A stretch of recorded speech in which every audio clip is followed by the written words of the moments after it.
कि इसको ठंडा की मत पहुंची है।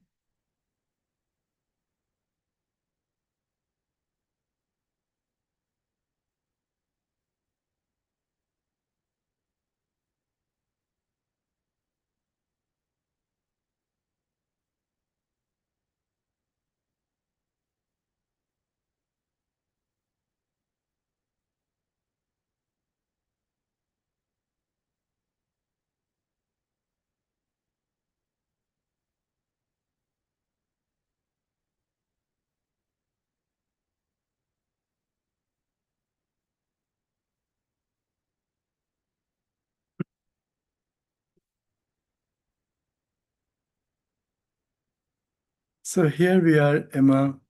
Let's begin with our humble meditation for just 1 minute, 2 minutes, and then we carry on.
Namaste to everybody. Here we are. So, Hello, Emma. Namaste, everyone. Namaste, Pavanji. Namaste. Emma, can we? She is in a difficult internet zone, so she can probably only listen. Yeah, seems so. So, we are aware we are on this beautiful journey of cleansing the mind, purifying the mind. That is what we can do. In fact, yesterday or day before, I was having a conversation with someone who's talked about growth, spiritual growth. I think that was Mahin. I was speaking to her, and she was talking about spiritual growth. Actually, there is no growth. There is no scope of growth. At the deepest level, we are the self, we are conscious, we are the Atman, and on that Atman is shrouded or covered with the mind, and that mind is murky, is full of disturbances. The goal is to remove the disturbances so that through the clean, transparent mind, we can consciously see ourselves. That means the dreamer can see himself. There is a special quality in the dream that you can never see your face. You know that you are there. You know that you're feeling sad or excited or happy, that you have met a friend or your parents or something. You know that, but you will never be able to see yourself. The practice here is, or the goal here is, that the dreamer is able to see himself or herself. So the conscious one is able to see himself, herself, itself. Itself, I won't say himself or herself, because Atman is conscious. Now, for me, it looks like a monologue because I have everybody off video, but that is okay. I'm sure. I'm actually moving myself from one room to the other. Yeah, I So can that's understand. why. That's Yeah, true. now That's I'm true. okay. Anji. And you were already in the previous class also, but no problem. No problem. As long as we I are together. I can I know, Emma. No I problem. can put my camera on, but No, I'm you cannot. just You cannot. not sure. No, you cannot. At least Priya has joined in and she's listening. She's in the metro. And at least I have Sonia ji in front. So Yes. there is a context. Otherwise, it seems that I'm talking to myself in the mirror. So um, we are on this journey of cleansing that mind, and at least we must remember the points that we discuss so that it stays in our minds.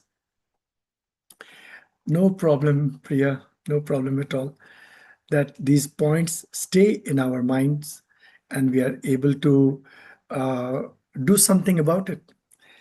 So we have already covered 10 petals. I hope, I do not know who of three of you will remember all the 10 petals. I presume Emma might remember, but if you don't remember, The keep acha bacha is going. Emma. So Emma would remember. Acha Emma would bacha is remember. Emma. Yes. Emma would remember. You want to say Ahimsa, something? ahimsa, satya, asatya, astiya, astiya, Why are you and looking in the sort. notebook? There's No, I'm writing my first uh, writing note. ah, I'm writing. There's so nothing written uh, already. Hindi notes, sir. okay. If Satya, you remember, astiya, it would sort, be good. Ahimsa. How often ahimsa. over 6 years we have done all these petals at least 5 times. If we don't remember it, again we will go over it. All will get covered again in dust. I don't know what we'll do in the next cycle. We'll see. But I'll revise it for you. Ahimsa, Satya, Asteya, Brahmacharya, Aparigraha. Ahimsa, non-hurt. Satya, truthfulness. Asteya, non-stealing. Brahmacharya, uh, control of the senses. And aparigraha, non-hoarding, non-possessiveness. These are the 5 yamas. And the 5 niyamas are Shaucha, Santosh, Tapas, Swadhyay, Ishwar Pranidhan, Shaucha, purity, purity of the body, cleanliness of the body, physical cleanliness of the surrounding, and cleanliness, purity of the mind. Shaucha, Santosh, joy, fullness, joy and fullness together. Santosh, Tapa, intense practice. Swadhyay, study of the self by the self, Ishwar Pranidhan, surrender or being aware constantly of the presence of the Lord. And for tapa, we have already defined it as being consciously aware of the conscious one, Atman, and which is eternal, and the whole world, which is impermanent. The permanent, eternal, unmoving, unchanging Atman, the witness, and rest of the entire creation, which is always moving, changing, dying. It is also called Jagat. It is all the time going. Jagat means Jagat. Gachati. Gachati means that which is going. Gachati, Gachati, iti Jagat. Jagat is that which is constantly going, constantly moving. And out of Jagat comes Jagannath, of this constant movement, of this constantly moving, constantly changing creation. One who is the Lord of it is the immovable, eternal, infinite Brahman himself, Paramatman himself. He is the Lord. He is the Shripati. So tapas, swadhyay, Ishwar pranidhan, these three form Kriya Yoga, tapa, swadhyay, Ishwar pranidhan. And Shauch, Santosh, tapas, swadhyay, Ishwar pranidhan. These five form the five niyamas. In total, the yam and niyama, the 10 of them are our great vows. As such, the texts say only the yamas are the great vows. But we will say, Swami Veda has said, also the niyama has to be included as our great vow. So with these 10, when we apply these 10 to our minds, we become fit for the next rung. So yam, niyam, the third of the 8 limbs of yoga is asana. Now, asana comes from the word asti. Asti means to be. To be. Asana means being. So being what? Being comfortable and still. Being comfortably still. This is the definition of asana given in Yoga Sutra section 2, that is Sadhanpad, verse or Sutra 46. You can study that. The definition is Sthir Sukham Asanam. Sthir Sukham is one word. Sthir Sukham. Sthir Sukham means comfortable. Sthir means still. You can say, yeah, actual English translation will be to be comfortably still, or to be comfortable and still, whichever way you say, but to be comfortably still, comfortable stillness. And this is a phrase that has come to me just now. It's a good translation of Sthir Sukham, comfortably still. That entails both comfortable stillness of the body, of the mind, as well as comfortable stillness of the asana, of the base on which we are seated. It could be a chair, it could be a plank, it could be the bed. That also has to be comfortable, comfortably still. Suppose you sit on a bed which has a very soft mattress.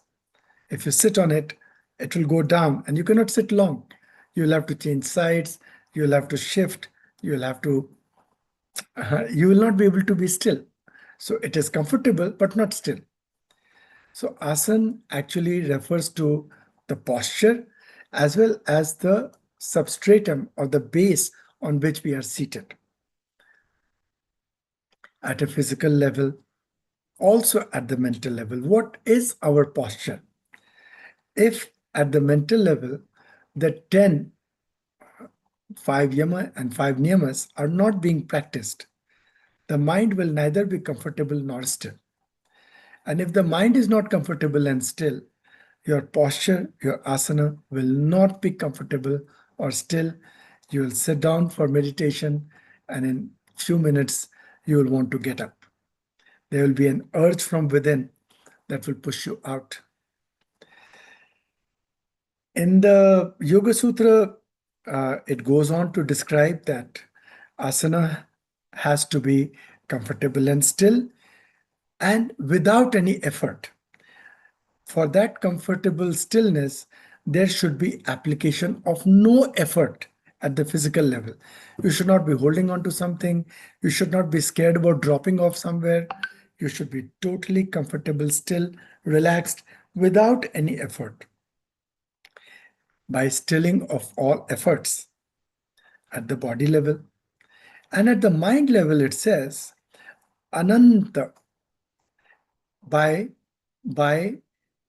stilling or by engaging the mind into the infinite. When the mind is engaged with the finite body and the finite feelings, limited memories, limited presence, limited space, that mind becomes jumpy. The shorter the space, the jumpier the mind. And we have seen that these days with Instagram, with Facebook, the way we scroll, it is the mind jumping from one to another to third to fourth. And it is limited. It is limited by Desh, Kal, Ganana. It is limited by space and time and the passage and the counts. So we don't even recall how many reels we have seen, but we are jumped from one island of thought to another, to third, to fourth. And within that island also, there will be two people talking, three people talking. There'll be something going on in the background. All that keeps happening when the mind is engaged with something finite. So Maharshi Patanjali says that we have to learn to make the body comfortable and still and engage the mind with the infinite, whether it is our Lord Hanumanji or Shiva or a form of God, or for those people who don't so much believe in God or cannot get their minds around God. We have already done Ishwar Pranidhan, and it is after Ishwar Pranidhan Asana. So it flows from there. We have to make our minds firm in Ishvara. That is the ideal way to proceed on the path of yoga. But suppose somebody is not able to do that, then Ananta would mean limitless. Here it would mean the sky.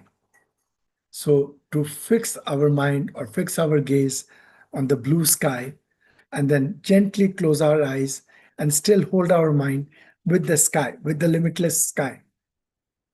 With that, the mind will drop into a state of comfortable stillness. That is, when we go deeper into the commentaries, Ananta is another name for Shesha, the multi-hooded, thousand-hooded serpent, Shesha, who incarnated as Lakshmana, as Bhagavan Ram's brother. And the Sesha, it is said that on each one of the hood of the thousand-hood Shesha, there are thousands and hundreds and thousands and millions of creations resting on the hood of that Sesha. And that is, the name of that Sesha is Ananta. So one of the interpretations is to become aware or to fix your gaze on Ananta, on how that thousand-hooded serpent stays comfortable and still while holding thousands and millions of creations and worlds and spaces on his hood. So also at least for the period of our practice, we should become still, comfortable, and though our minds hold a million thoughts, yet the posture is of sthiram sukham, comfortable stillness. What would happen out of this? of practicing the asana. The first thing is we get rid of diseases. You will recall out of the 9 impediments that we discussed the other day, the first impediment is vyadhi, illness. Illness is a big impediment on the path of our practice. Through yoga, illness is gone, mental laziness is gone, physical laziness is gone, and so many other of those vyadhis just go away. And the mind and the body become fit for the next stage of sadhana. Also, when we take different postures, and this is important for Emma. In fact, Emma, I do not know how to reach this book to you. The Philosophy of Hatha Yoga by Swami Veda. I don't know whether there is a Kindle version available or not, but as a yoga teacher, you must lay your hands on it, or we'll find a way to reach it to you. The Philosophy of Hatha Yoga by Swami Ved Bharati, or probably it is by Dr. Ushar Buddha Arya. I'll write it down for you. That was his name before he became a Swami. There he talks about how when we take a certain posture, say a cobra pose, or a fish pose, or a cat pose, or a dog pose, in those poses, memories of some lifetime of being a dog or a cat or a cobra gets worked out. While we are in our present body, we do behave like a cobra sometimes. We do behave like a dog or a pig or a fish or a certain bird. We have those tendencies. They express themselves in our behavior. By taking those postures and then meditating and deeply concentrating on those proclivities, latencies, impressions, we are able to work them out. And by working them out, the goal is only one. There's no judgment here. The goal is to purify the mind more and more and more, and make it more and more and more transparent. Then, at the end of it, not at the end of it, we move to the next petal, pranayama.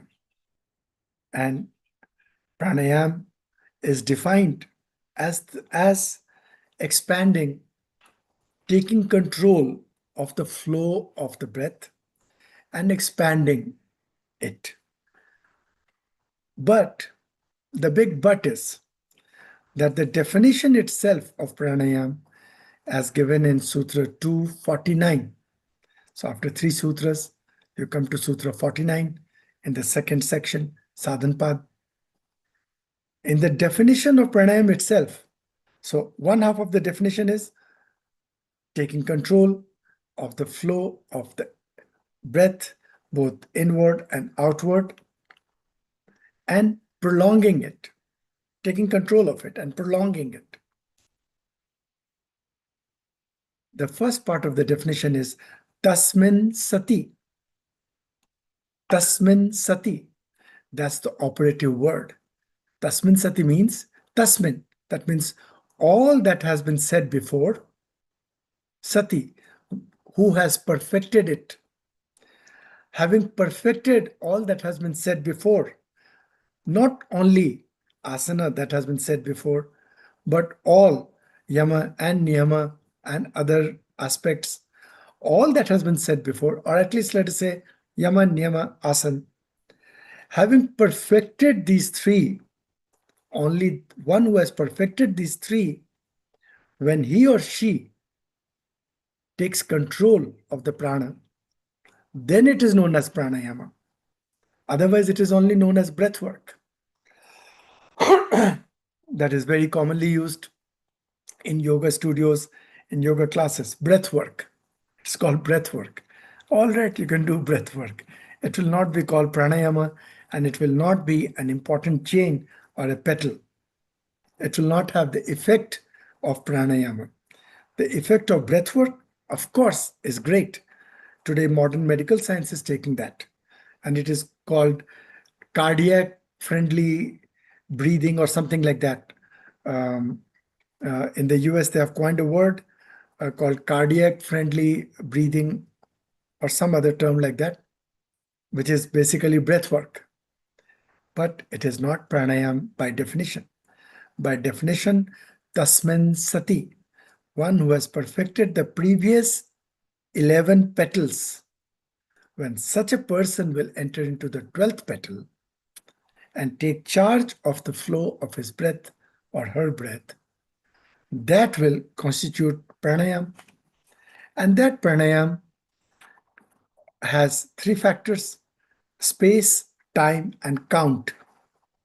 Only when you look at your breath with the space, that means with the distance it has covered outward and inward, and the time it has taken to cover that, and the number of repetition in this way or that way, only when you do it with space, time, and count will that be known as pranayam.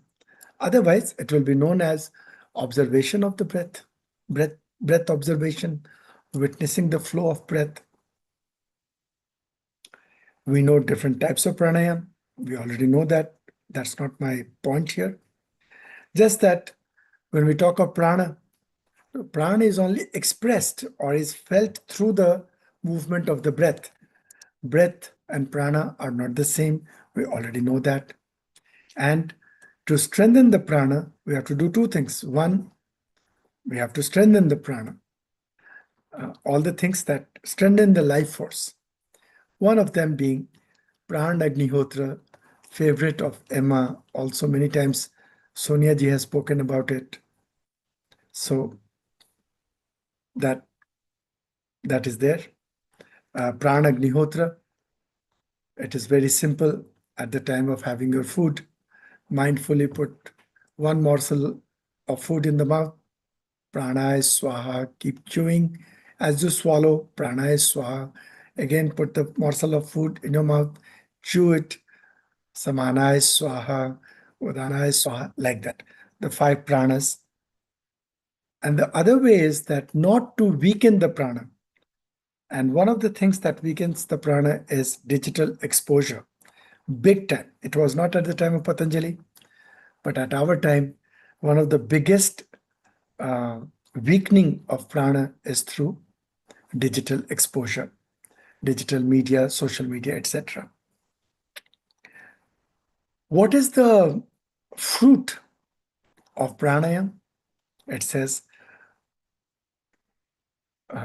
Prakash Avarn Chayam, the weakening or removal of the veil that is covering the light. The veil that covers the light, that veil, that avaran, that cover becomes weak and broken. The light here is the light of the self. The light of the self is covered by the manglings of the mind, the ramblings of the mind. Through pranayam, that gets cut and the light expresses itself. We are able to see ourselves. In the process, pranayam weakens and erases imprints of our karma, imprints of our papa karma, our sinful impressions of the sinful karmas from various lifetimes. And it also removes the darkness of ignorance, avidya. With avidya, it removes the sense of I or doership. It removes likes, dislikes, fear. All of this is cleared up simply through pranayam. And the other great gift of pranayam is that the mind gets prepared for concentration. Without pranayam, the mind cannot be prepared for concentration, and without concentration, we cannot enter into meditation. These days, It is easy. We just sit down, say, let us meditate. But that's not meditation. We'll learn about it much more when we come to the petal of meditation as to what it is. So the mind gets more stable and still. We had today Ajayji talk to us, and he spoke in greater details about yoga. He spoke about how Hatha Yoga is not really yoga by force. Hatha is considered to be, is translated as forceful yoga, to do something by force. Hatha, but Hatha actually comes from the confluence of two words, ha and tha. Ha is the solar energy, tha is the lunar energy, ha is the physical aspect, tha is the mental aspect, the solar and the lunar, and bringing both of them in balance is known as Hatha Yoga. That's the deeper meaning, and it brings about stillness, wellness, and as well as a certain lightness, both in our body as well as of our minds. So that's a very good definition, a very good statement to explain what does Hatha Yoga do. Hatha Yoga brings about stillness, wellness, and lightness, a certain lightness of our body as well as our minds. And then it leads on to a space in which all conflicts, not even conflicts, apatti means my resistance. It obliterates, it takes away all our resistances to the reality around us. It helps us flow into a state of acceptance, which is known as samapatti. Samapatti means all apatti, all my objections, all my rejections, all my judgments are concluded, are not concluded, are obliterated, are erased, and I arrived into a state of samapatti. And then he spoke very beautifully about how the whole idea of yoga evolved and how between yama niyama, so between niyama and asana, in Gherand Samhita, Maharshi Gherand, just 300 years ago, a textbook of yoga was written by him, which is known as Gherand Samhita, and that introduces Shat Karma, the 6 acts of purification. Those 6 acts of purification precede the asana and come after the niyama, in between.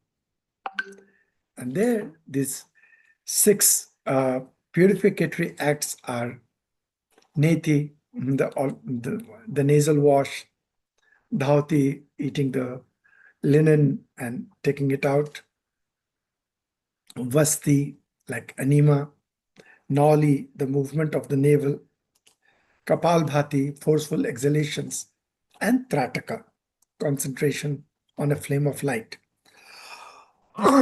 These 6 purify 6 aspects of our health.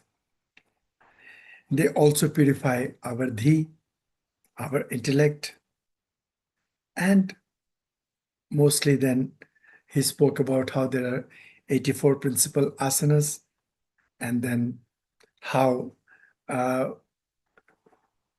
purifying our food, it says that who is it who qualifies for pranayama? I'm just jumping a little bit. Who is qualified to perform pranayama? Who is qualified to perform pranayama? Number one who has arrived into, who has mastered the the space, or who has mastered being comfortably still. Number one qualification for one who can do pranayama. If your body is shaking, moving, you can't do pranayama. Forget it. So, number one qualification for that is one who has mastered to become comfortably still, both in his body as well as in his or her mind. Number one. Number two, one who has arrived into a comfortable state of eating what is healthy in the quantities which is healthy without any resistance or aggression of the senses. Come back. I say it again. Not only has this person become comfortable with what is healthy for him or her to eat in the right kind of a quantity at the right time, not only has this person mastered his or her food, but also has that his or her mind does not shoot arrows once the food is served in front, or once there is other type of fruit around him. Example, suppose I have diabetes. I'm not supposed to eat sweets. So not only have I completely regulated my diet so that I don't eat sweets, I eat all healthy stuff, salad and everything. But also that if there is a sweet, a dish, a dessert kept in front of me, that my mind doesn't have an impulse or a wish or a desire to have that, or a feeling that I cannot have it, a feeling of sadness. So here, look at the subtlety of qualification for pranayama. Number one, mastery over being comfortably still. Comfortably still. Even I am moving my hands like this. It's not necessary. It should be down. I'm not needed to move the hand, and yet I'm moving. This is not comfortable stillness. So to have to learn to be comfortably still. And number two, to be comfortable with the food which I ought to eat in the quantities in the quantities that I ought to eat at the timings that I ought to eat, without any attraction or aversion rising in the mind towards other food. And third, that such a person should be under the guidance of a qualified teacher, qualified guru. These are the three qualifications for a person to enter into the practice of pranayama, which we have just spoken. Prana is the one which joins body with the mind. That's so important.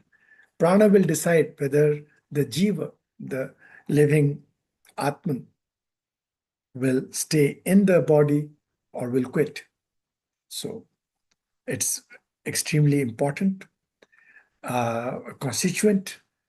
And pranayam, one of the texts says that pranayam is a medicine in itself, etc. So such beautiful points were covered. And with that, I think I have shared it all with you. Most of it is already known to you. For Akshay, maybe these things might be a little new information. Emma is a master in it.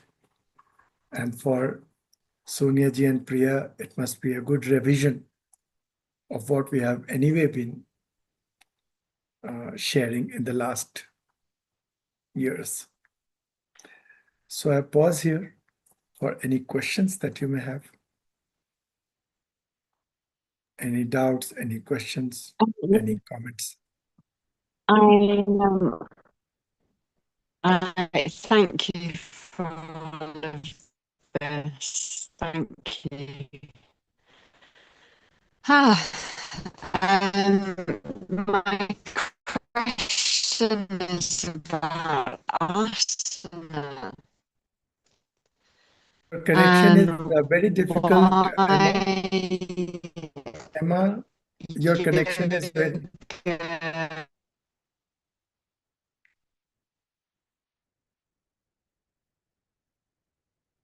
Emma, your connection is very difficult. Best to write a message in the group. I'll respond to that. If you can write right now, I will respond. Otherwise, you can even put in the WhatsApp in the group and share your feelings and thoughts, or if you have any can't questions. hear me.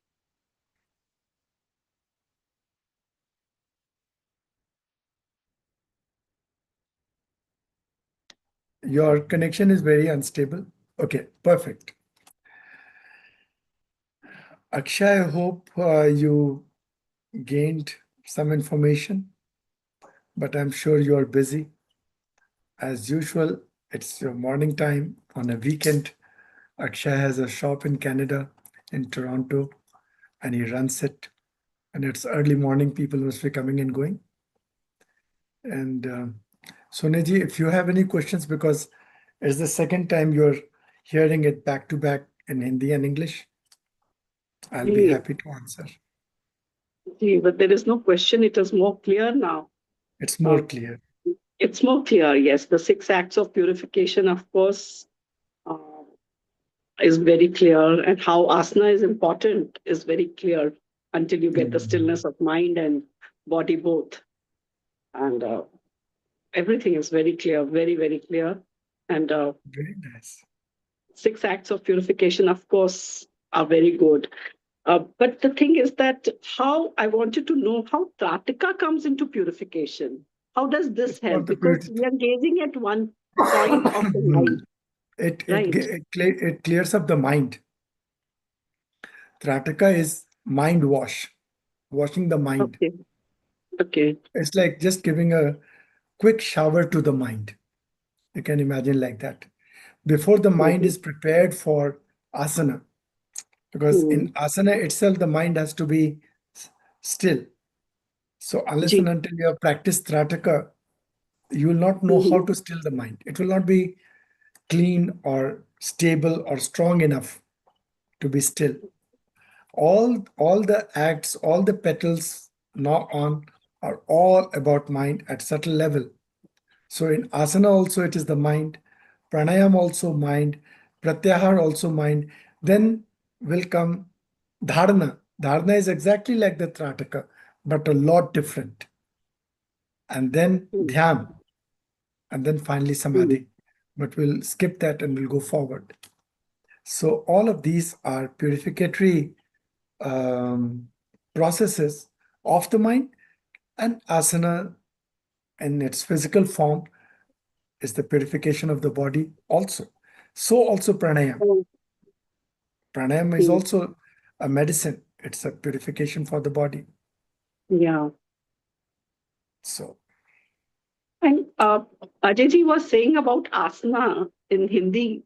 There are 3 types of asanas, he said, right? Sharir, Man, and I missed that. I didn't hear that. Dhyan. For asana, there are 3 Dhyan, categories of asana. One in which 3 you can do categories. dhyan. Dhyan. One Hanji. for dhyan, and one for the body. Body. Hanji. Dhyan and body. And the third one? Nish. पता नहीं कुछ निश था, I don't know. वो क्या word था? I do remember what you're I saying. thought I'll ask you. Hanji. I do remember. One for dhyan. One One for was strengthening of the body. Ji. And one, I'm slipping it. Best is to ask him and share it. Can it be the mantra, something related to mantra? No, that is dhyan. No.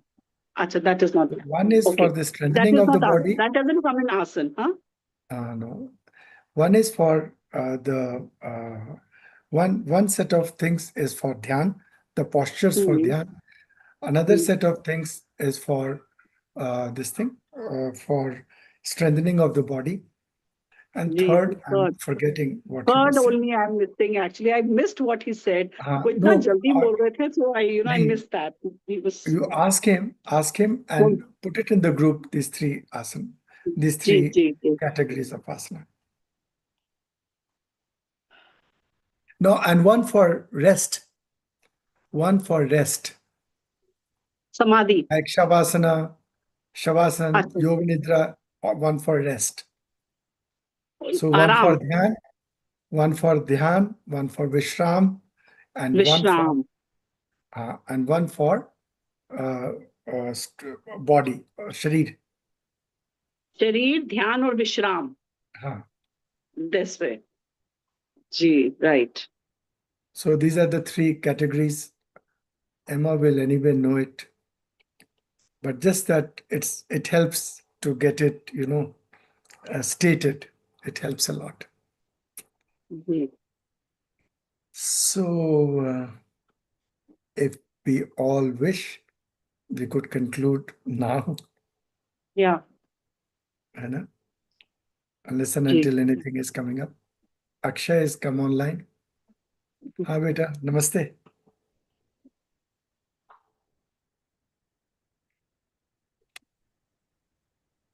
Tomorrow is Ekadashi, just for a reminder. So keep it in mind. And Tomorrow is also Teej. Teej. Teej भी है it कल. cannot, You know that. Teej नहीं हो सकता. एकादशी में तीज कैसे होगा? But they are celebrating Teej for my niece first Teej. They अच्छा, have the Teej function tomorrow, so होगा कोई ना कोई जरूर. होगा. I'm Yeah. sorry. Harika Teej, whatever it is. Very nice, जरा वो you'll have to remind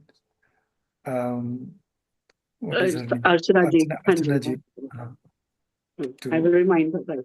Otherwise, we will do it ourselves, just in case if she's busy. Akshay also joins for both the classes. He was there for Hindi Akshay also. is, I really love him. He He Now takes I out have some to start time. doing something. I'm learning a lot, but now I have to start doing something.